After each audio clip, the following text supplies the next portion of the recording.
My sister told everyone she was the oldest. She's not. Hi everyone. Before we get into today's video, I need your help. We've noticed that the channel's reach has been dropping a bit, and one of the best ways you can support us is by subscribing. It's quick, free, and helps us keep bringing you new and interesting stories. Your support means the world to us, and together we can grow this channel. Thank you so much. Now let's get to today's story. I'm writing from a temporary account for obvious reasons, and I've changed some details to protect my anonymity.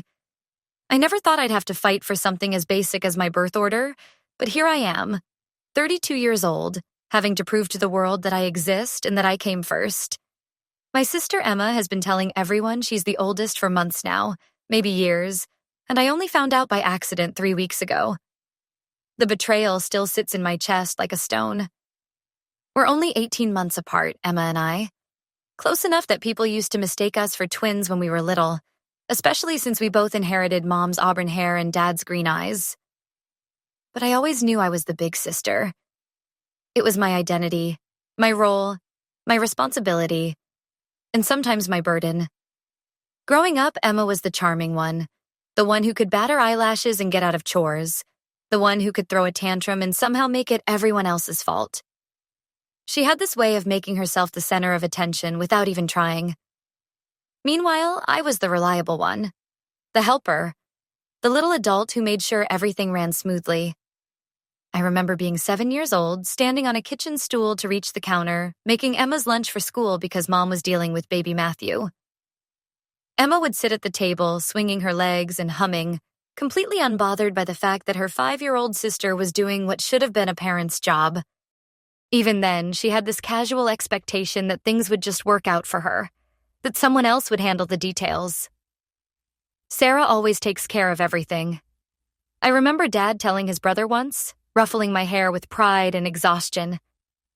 She's like a little mother. I beamed at the compliment then, chest puffed out with importance. I was the responsible one. I was needed. Emma would roll her eyes when adults praised my helpfulness. Sarah just likes to boss people around, she'd mutter, but I could see something else in her expression. Something hungry and resentful that I didn't fully understand at the time. The rivalry between us was constant, but usually subtle. When we played house, Emma always insisted on being the mom, claiming she was more mature. When relatives visited and asked about our ages, Emma would sometimes mumble her response or change the subject. I thought it was just shyness, but looking back, I wonder if the seeds were planted even then. As teenagers, our dynamic shifted, but the patterns remained. I got my first job at 15, saving money for college and helping with family expenses. Emma focused on her social life, floating through high school on charm and last-minute cramming.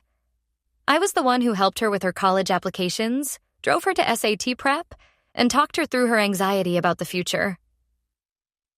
"You're so lucky you have everything figured out," she used to say, curled up in my bed after another breakdown about her grades or her boyfriend or her uncertain plans. I wish I was more like you. I'd stroke her hair and feel that familiar mixture of pride and exhaustion. Being the older sister meant being the stable one, the one with answers, the one who cleaned up messes. It was thankless work, but it was mine. When we went to different colleges, I thought the competition might fade. Emma went to a small liberal arts school where she could be the big fish in a little pond, while I studied business at a state university. We video called regularly, and I listened to her stories about campus life and new friends. She seemed happier, more confident. I was glad for her. After graduation, we both ended up back in our hometown. I got a job at a marketing firm and moved into a small apartment downtown. Emma bounced between a few different jobs before landing a position at a boutique clothing store that suited her style-conscious personality. We saw each other regularly for family dinners and holidays, falling back into our old patterns. I was always the one who remembered Mom's birthday first, who organized family gatherings, who made sure Dad went to his doctor's appointments. Emma would show up looking gorgeous and charming everyone, while I handled the logistics. It felt natural, if sometimes thankless. The first crack in my reality came at Cousin Jennifer's wedding last spring. I was talking to some distant relatives I hadn't seen in years, the kind of polite conversation that happens at family events. Emma's name came up. "Oh yes, Emma," said our great Aunt Ruth, adjusting her glasses. "She's such a lovely girl, so mature for being the older sister." I laughed, thinking she'd misspoken. "Actually, I'm the older one. Emma's my baby sister." Aunt Ruth looked genuinely confused. "Really? But Emma told me she was the oldest when I talked to her earlier." She was talking about how responsible she's always felt, being the big sister. A cold feeling started in my stomach, but I brushed it off. Maybe there had been a misunderstanding. Maybe Emma had been talking about feeling responsible in general, and Aunt Ruth had misheard. But the seed of doubt was planted. Over the next few months, I started noticing things. Small comments from family friends about how Emma had grown into her role as the older sister. A conversation with Emma's coworker at a coffee shop where she casually mentioned her younger sister, Sarah. The way Emma would sometimes take charge in group settings, speaking with the authority of someone who was used to being the leader. Each incident was small enough to dismiss on its own, but together they formed a pattern that made my skin crawl. Was my sister really telling people she was older than me? The truth hit me like a slap 3 weeks ago at a housewarming party for our friend Mike. I was in the kitchen helping him set up the appetizer table when Emma walked in with a group of people I didn't recognize. Co-workers from her store, I assumed. "This is my sister Sarah," Emma said, gesturing toward me with easy confidence. "She's the baby of the family, but don't let that fool you. She's incredibly organized. I don't know how she does it." The words hit me like ice water. Baby of the family, said so casually, so confidently, like it was an established fact, like she'd said it 100 times before. I stood there holding a tray of cheese and crackers, my mouth slightly open, while Emma's coworkers made polite conversation. One of them, a woman about our age with perfectly styled blonde hair, smiled at me sympathetically. "It must be nice having such an organized little sister," she said to Emma. "I wish mine was half as put together." Emma beamed. "Oh, Sarah's always been the responsible one. I've tried to be a good influence, as the oldest. Sometimes I feel like I raised her as much as our parents did." The tray shook in my hands. I mumbled something about needing to use the bathroom and escaped, my heart pounding with a mixture of rage and disbelief. In the small powder room, I stared at myself in the mirror, trying to process what I'd just heard. She'd claimed credit for raising me. She'd positioned herself as the mature, influential older sister and me as the lucky recipient of her guidance. Everything about our relationship, our history, our dynamic. She'd flipped it completely. I thought about confronting her right there, in front of her coworkers, but something held me back. Maybe it was years of conditioning to be the peacekeeper, or maybe I just couldn't believe it was real. Instead, I spent the rest of the party in a daze, watching Emma hold court with her stories about being the big sister, each word feeling like a knife between my ribs. That night, I couldn't sleep. I kept replaying every interaction, every conversation, wondering how long this had been going on. How many people thought Emma was older? How many times had she told this story? I started paying closer attention to her social media, something I'd never felt the need to do before. What I found made my stomach turn. Photo after photo of us together with captions like "big sister duties" and "setting a good example for my little sis." A post from her birthday last year that said, "Another year of being the responsible older sister." Comments from friends wishing her well in her role as the big sister. It was everywhere. She'd been building this narrative for months, maybe years, creating an entire alternate reality where she was the mature, responsible older sibling, and I was the younger one who needed guidance.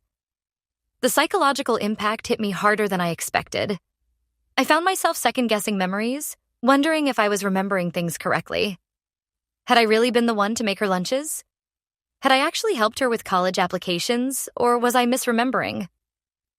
The gaslighting effect of seeing my entire life story rewritten was profound and disorienting. I started having trouble sleeping, lying awake, replaying childhood memories, and trying to separate fact from the fiction Emma was spreading. During the day, I found myself over-explaining my age to people, dropping casual references to being the older sister in conversations, feeling pathetic and desperate. worst part was how it made me question my own identity.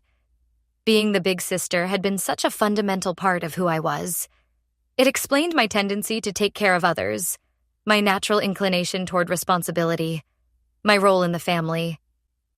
If I wasn't really the older sister, if Emma could just claim that role and make it stick, then who was I?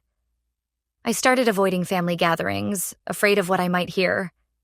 When Mom asked why I seemed distant, I didn't know how to explain it. How do you tell your mother that her daughters are fighting about something as basic as birth order? It sounded crazy, even in my own head. But the anger was building. Every day that passed with Emma living in her fictional world felt like another theft. She was stealing my history, my identity, my role. And she was doing it so casually, so confidently, like she had every right. 2 weeks after the party, I couldn't take it anymore. I called Emma and asked her to meet me for coffee. We arranged to meet at our usual spot, a little cafe downtown where we'd been going since high school. She showed up 15 minutes late, looking effortlessly put together in a way that had always made me slightly envious. Her hair was perfectly tousled, her makeup subtle but flawless. She ordered a complicated latte and settled into the booth across from me with a bright smile. "So what's up?" she asked, stirring her drink. "You sounded weird on the phone." I'd rehearsed this conversation in my head dozens of times, but actually starting it felt impossible. How do you accuse someone of stealing your identity? How do you confront someone about lying about something so fundamental? "I need to ask you something," I said finally, my voice more shaky than I wanted it to be. "And I need you to be honest with me." Emma raised an eyebrow. "Okay, drama queen, what's going on?" The casual dismissal in her tone, the way she brushed off my obvious distress as melodrama sparked something inside me. This was exactly the dynamic she'd been rewriting. In her version, I was the dramatic baby sister getting worked up over nothing, and she was the mature older sister indulging my nonsense. "Are you telling people you're older than me?" I asked directly. For just a moment, Emma's face went blank. It was the expression of someone caught off guard, someone who hadn't expected to be called out. Then she laughed, a bright sound that didn't reach her eyes. "What? No, of course not. Why would you even ask that?" But I'd seen the split second of panic, the brief moment when her mask slipped. I pressed on. "At Mike's party, you introduced me as the baby of the family. You told your coworkers that you felt like you raised me. And I've been looking at your social media. You've been stalking my Instagram?" Emma's voice went sharp, defensive. "You've been calling yourself my big sister, in captions, in comments to people we meet. Emma, you've been lying about our ages." She was quiet for a long moment, staring down at her latte. When she looked up, her expression was different. Harder, more defiant. "So what if I have?" she said quietly. The admission hit me like a physical blow, even though I'd been expecting it. Hearing her say it out loud made it real in a way that all my suspicions hadn't. "So what?" I repeated, my voice rising. "Emma, you've been lying about who we are. You've been telling people you're my older sister." "Keep your voice down," she hissed, glancing around the cafe. Even in this moment, she was concerned about appearances, about how we looked to other people. "Why?" I asked, leaning forward across the table. "Just tell me why. I don't understand." Emma's jaw tightened. "Because it's easier," she said finally. "Because people respect you more when they think you're the older one. Because I'm tired of always being the baby sister who needs help with everything." "But you don't need help with everything," I protested. "You're successful. You're independent." "Because you helped me get there." Emma's voice was sharp now, cutting. "Don't you get it? Everything I accomplished, I did it with you holding my hand. You think I don't know that? You think I don't know that everyone sees me as Sarah's little sister who can't handle things on her own?" The pain in her voice caught me off guard.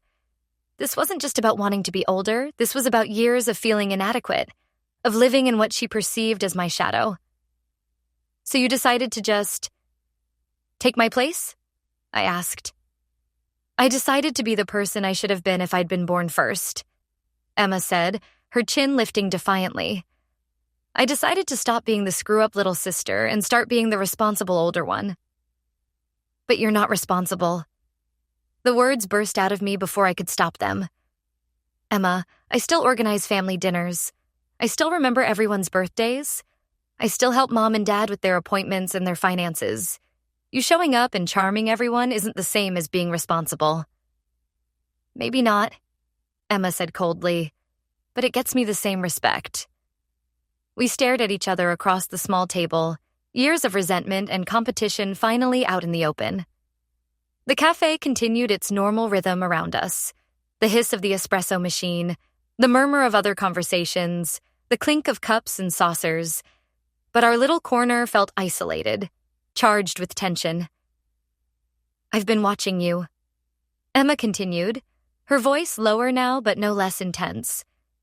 Your whole life, you've gotten credit for being mature and responsible and put together. Do you know what it's like to always be the one who needs help? To always be the one people worry about? Do you know what it's like to always be the one giving help? I shot back. To always be the one people expect to have their life together? To never be allowed to fall apart because you're supposed to be the strong one? Emma laughed bitterly. Oh, poor Sarah. Everyone expects so much of her.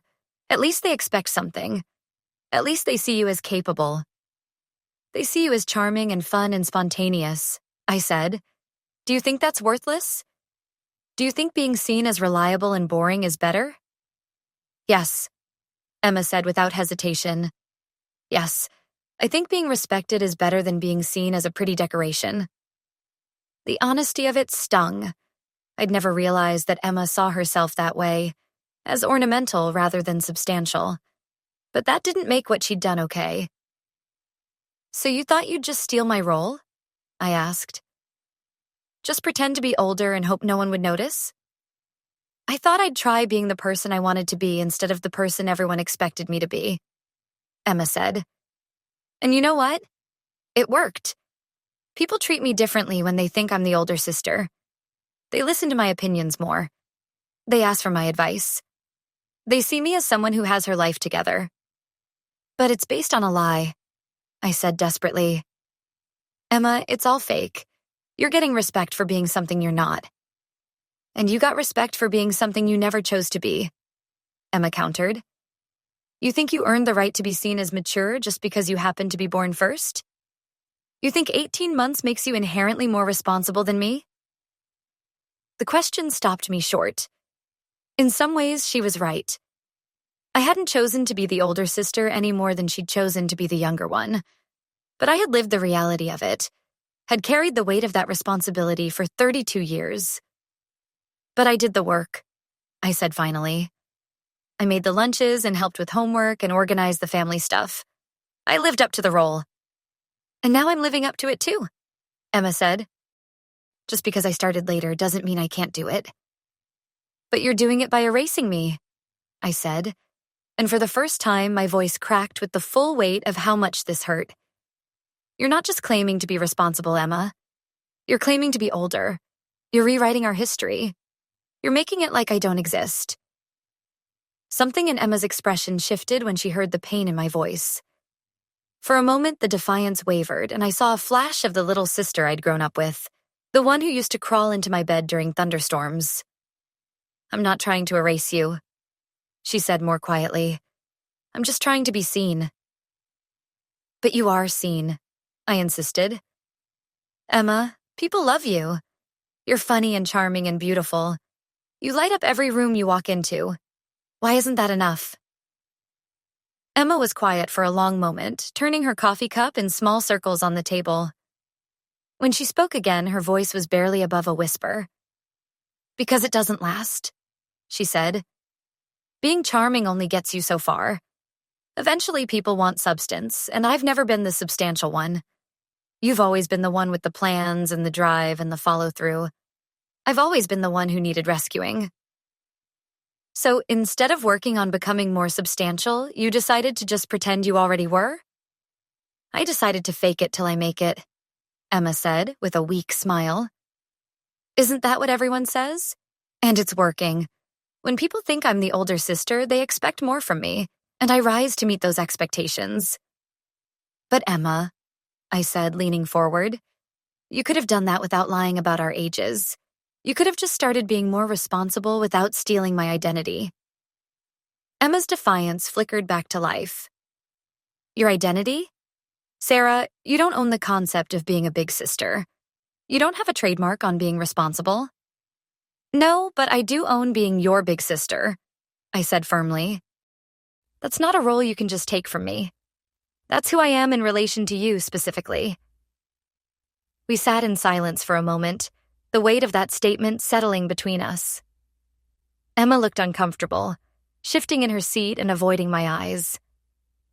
I never meant for it to hurt you, she said finally.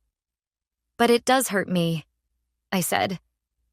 Emma, every time you tell someone you're older, you're not just lying about yourself.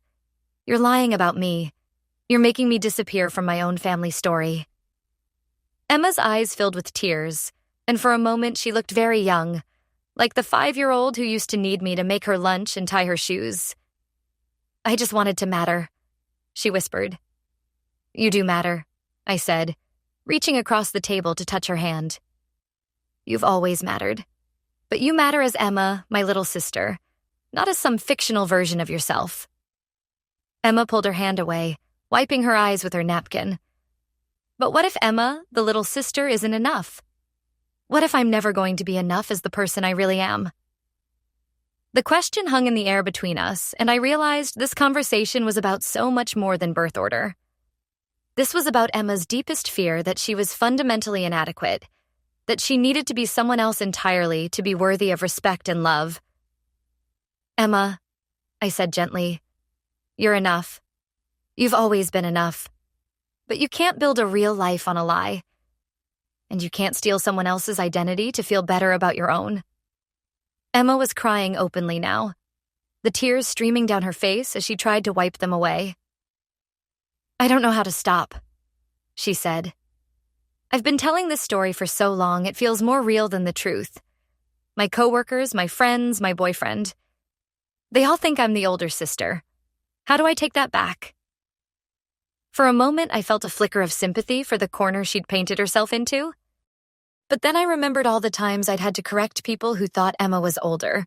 All the times I'd felt crazy for insisting on the truth of my own life. You tell them the truth, I said firmly. You tell them you made a mistake, or you were confused, or you just correct the record going forward. But Emma, you have to stop. You have to stop lying about this. Emma's face hardened again. And what if I don't want to? The question felt like a slap. What? What if I like being the older sister better? What if I'm happier this way? What are you going to do? Go around correcting everyone? Show them our birth certificates? The casual cruelty in her voice shocked me. This wasn't the Emma I'd grown up with, the sister I'd protected and helped and loved. This was someone I barely recognized. You would really do that? I asked. You would really choose to keep lying, knowing how much it hurts me? Emma met my eyes steadily. I might. The words hit me like ice water. In that moment, I realized that the sister I'd been protecting all these years might not deserve my protection. The little girl who'd needed me to make her lunch and help with her homework had grown into someone who was willing to steal my identity to make herself feel better. Then we have a problem, I said quietly. We've always had a problem, Emma said, her voice hard again. The problem is that you've always been the golden child, the perfect older sister, and I've always been the screw-up. The problem is that you've had 32 years to be the responsible one, and you can't stand the thought of me getting even a little bit of that recognition. That's not... Isn't it? Emma interrupted. Sarah, you've organized every family gathering for the last 10 years. You've made yourself indispensable to Mom and Dad. You've positioned yourself as the family coordinator, the one everyone relies on. And now that I'm finally getting some of that same respect, you can't handle it. The accusation stung because there was a grain of truth in it. I had made myself indispensable, had taken pride in being needed. But that didn't make what Emma was doing right. Even if that's true, I said slowly, it doesn't justify lying about our ages. It doesn't justify rewriting our family history. Maybe not, Emma said, standing up and grabbing her purse. But I'm not going to apologize for finally putting myself first for once. She walked out of the cafe, leaving me sitting alone with 2 half-empty coffee cups and a confusion of emotions. Part of me wanted to run after her, to fix this the way I'd always fix things between us. But another part of me, a part that was tired and angry and hurt, stayed in my seat. That night, I called our parents. I hadn't planned to involve them, but I needed someone to confirm that I wasn't crazy, that I really was the older sister, that my memories were real. Of course you're older, sweetheart, Mom said, sounding confused by the question. You were born in March? Emma was born in September? Why are you asking? I found myself telling them the whole story about Emma's lies, about the conversation in the cafe, about my confusion and hurt. Mom was quiet for a long time after I finished. I don't understand, she said finally. Why would Emma do that? I think she's struggling with feeling inadequate, I said, trying to be fair even though I was still angry. She's always felt like the irresponsible little sister, and she wanted to change that narrative. But lying about her age? Dad chimed in from the extension. That's not going to solve anything. That's just going to make things worse. They were right, but I also knew that confronting Emma directly again wasn't likely to work. She'd made her position clear.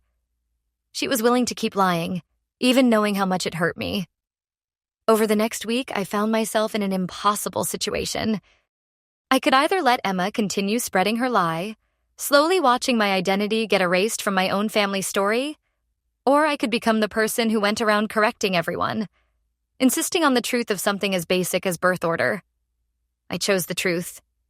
It was awkward and embarrassing, but I started casually correcting people when they made assumptions based on Emma's lies. When her coworker mentioned Emma being the big sister at another social gathering, I smiled and said, Actually, I'm the older one. Easy mistake to make. We're close in age. When I saw a social media post where someone wished Emma well in her role as the responsible older sister, I politely corrected it in the comments. When family members made comments based on Emma's false narrative, I gently but firmly set the record straight. Emma was furious. You're embarrassing me, she said in a heated phone call after I'd corrected one of her friends at a party. You're making me look like a liar. You are a liar, I said calmly. Emma, you literally are lying about this. Everyone's going to think I'm crazy, she said, and I could hear the tears in her voice. Then tell them the truth, I said. Tell them you made a mistake or you were confused. Most people will understand. I can't, Emma said. I've built too much on this. My boyfriend thinks I'm older. My coworkers see me as the mature older sister. My friends expect me to be the responsible one. If I tell them I'm actually the baby sister who's been pretending to be older, I'll lose all of that. Then you'll lose it based on a lie, I said. Emma, relationships and respect that are built on deception aren't real. If people only see you as responsible because they think you're older, then they don't really see you at all. Emma was quiet for a long moment.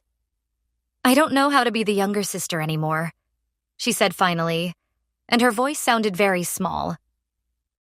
For the first time since this whole mess started, I felt a stab of real sympathy for her. Emma had spent so long pretending to be someone else that she'd lost touch with who she really was. Maybe that's something you need to figure out, I said gently. But you have to figure it out as yourself, not as a fictional version of me. Emma hung up without saying goodbye.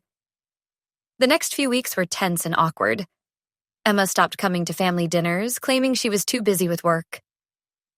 When we did interact, she was cold and distant, like I was a stranger instead of the sister who'd spent 30 years taking care of her.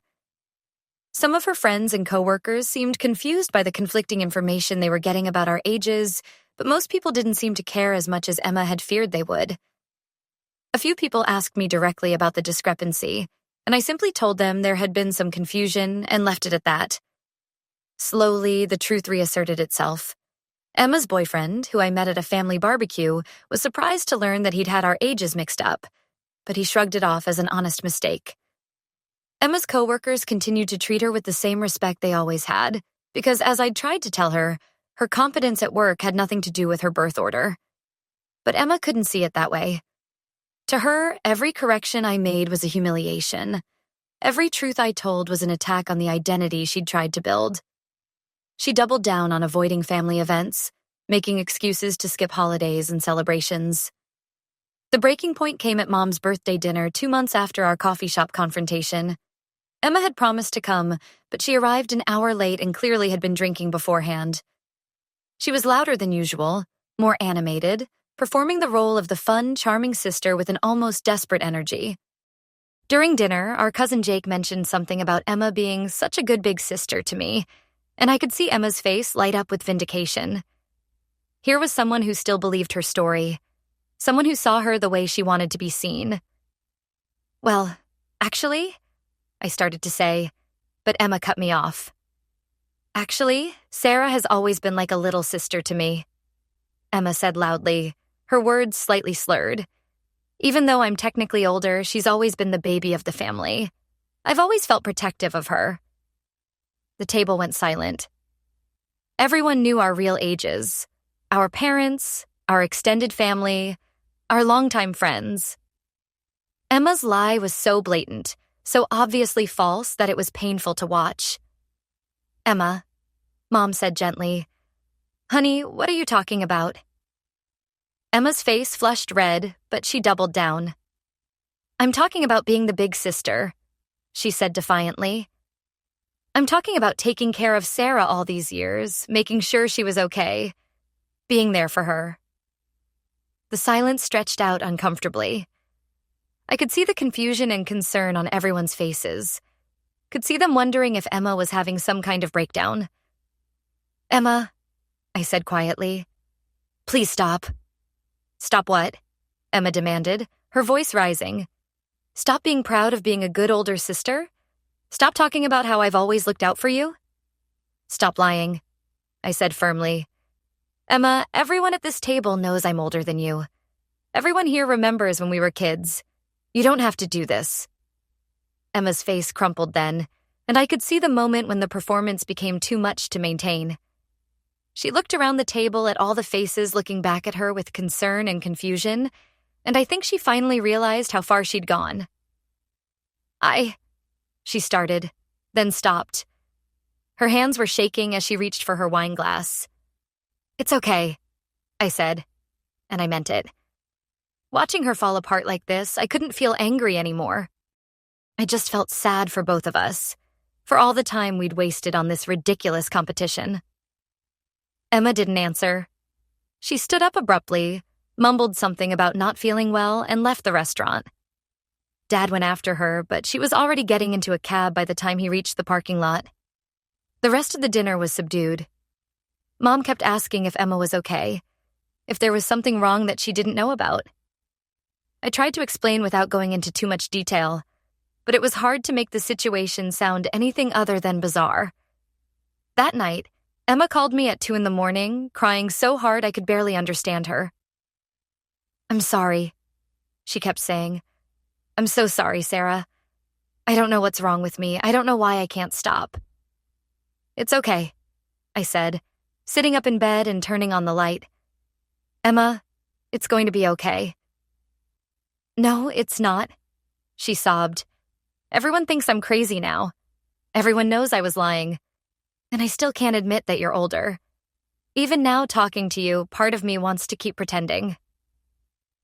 The honesty of it was heartbreaking. Emma was trapped in her own lie, unable to escape even when she wanted to. "Why?" I asked gently. "Help me understand why it matters so much." Emma was quiet for a long time, her crying gradually subsiding into hiccups and sniffles. "Because if I'm not the big sister, then I'm nothing," she said finally. "If I'm just Emma, the screw-up little sister who can't get her life together, then what's the point?" "Emma, you're not a screw-up," I said. "You have a good job. You have friends who love you. You're smart and funny and kind. Why isn't that enough? Because it's not real, Emma said. It's all surface stuff. Underneath, I'm still the 5-year-old who needed her big sister to make her lunch because she couldn't figure it out herself. And there it was, the heart of the matter. Emma wasn't just lying about being older.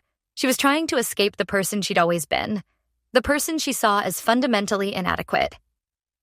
But Emma, I said carefully, that 5-year-old grew up. She learned to make her own lunch. She learned to take care of herself. You don't have to pretend to be someone else to prove that you're not a child anymore. I don't know how to be anything else, Emma whispered. I don't know how to be the younger sister without being the failure. The conversation went on for another hour, both of us crying at different points, both of us trying to make sense of how we'd gotten so far off track.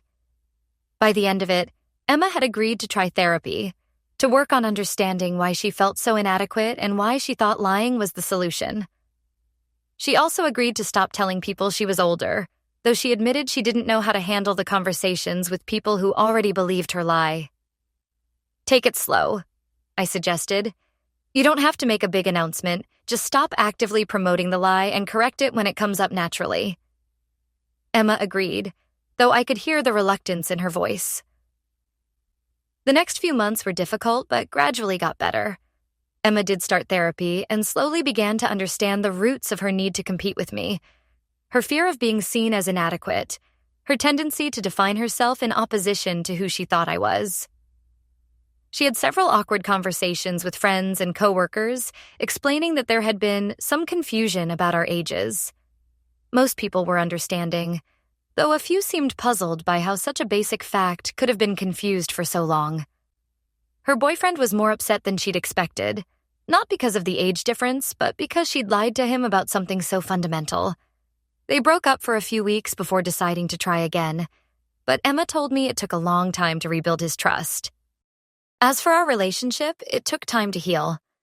Emma had to learn how to be my younger sister again, and I had to learn how to be her older sister without being her caretaker. We both had to unpack years of competition and resentment, had to figure out how to relate to each other as adults rather than falling back into childhood patterns. The therapy helped Emma a lot. She started to understand that her worth wasn't tied to her birth order, that being younger didn't make her less valuable or less capable. She also began to see how her lie hadn't just hurt me. It had hurt her too, forcing her to live as someone she wasn't, constantly worried about being found out. I spent so much energy trying to be you, she told me during one of our weekly coffee dates, months after that disastrous birthday dinner. But I never spent any time figuring out who I actually was. It wasn't a quick fix. There were setbacks, moments when Emma would slip back into old patterns of competition, or when I would fall back into my role as the family coordinator, taking on responsibilities that weren't mine to bear. But we were both trying, both committed to building something healthier. One of the turning points came when Emma started planning our parents' anniversary party. She did it entirely on her own, found the venue, coordinated with relatives, arranged the catering. When she asked for my help, it was as a collaborator, not as someone who needed to be rescued. This is really nice, I told her as we hung streamers in the community center she'd rented. You did a great job organizing this. Emma beamed, and for the first time in years, the pride in her expression looked genuine rather than desperate.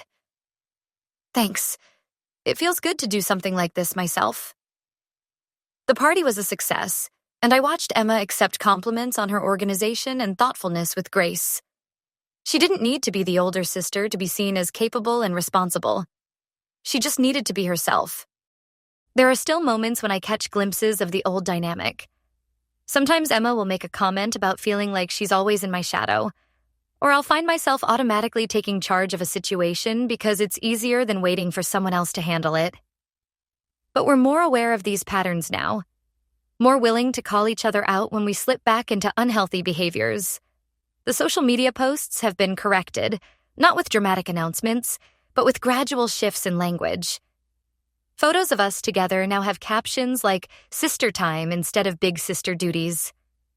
Emma's friends and coworkers have adjusted to the reality of our ages without much fuss, which proved what I'd been trying to tell her all along. Most people don't care as much about these things as we think they do. But the most important change has been in how Emma sees herself.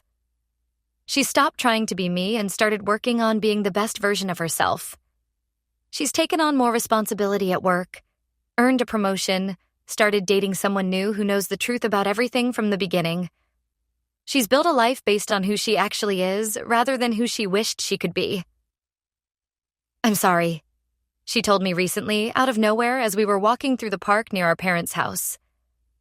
"I'm sorry for trying to steal your identity. I'm sorry for making you fight for something as basic as your birth order. I'm sorry for all of it." "I forgive you," I said, and I meant it. "But Emma, I'm sorry too. I'm sorry if I ever made you feel like being younger made you less important. I'm sorry if I held on to the big sister role so tightly that there wasn't room for you to be responsible too." We stopped walking and looked at each other, two women in their 30s finally figuring out how to be sisters without it being a competition. "Can I ask you something?" Emma said. "Do you still think about it? About how I lied about everything?" I considered the question. "Sometimes," I admitted, "but not as much as I used to. I think I understand better now why you did it, even if I don't agree with it." Emma nodded. "I still think about it too.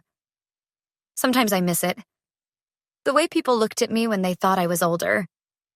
But then I remember how exhausting it was, trying to be someone I wasn't all the time." "You get that same look now," I pointed out. "When you planned the anniversary party, when you got your promotion, when you handle things on your own, people respect you for who you are, not for who they think you are." Emma smiled, a real smile this time, not the performative one I'd grown used to during the months of lying. "I'm still figuring out who that is," she said, "but at least now I'm trying to figure out Emma instead of trying to figure out how to be Sarah." We started walking again, falling into the comfortable rhythm we'd had as children before competition and resentment had complicated everything. I realized that this honest, real relationship was what I'd been fighting for all along. Not just the acknowledgement that I was older, but the recognition that we were both valuable as ourselves, not as versions of each other. Looking back now, I can see that Emma's lie was never really about me. It was about her own insecurities, her own struggle to find her place in the world.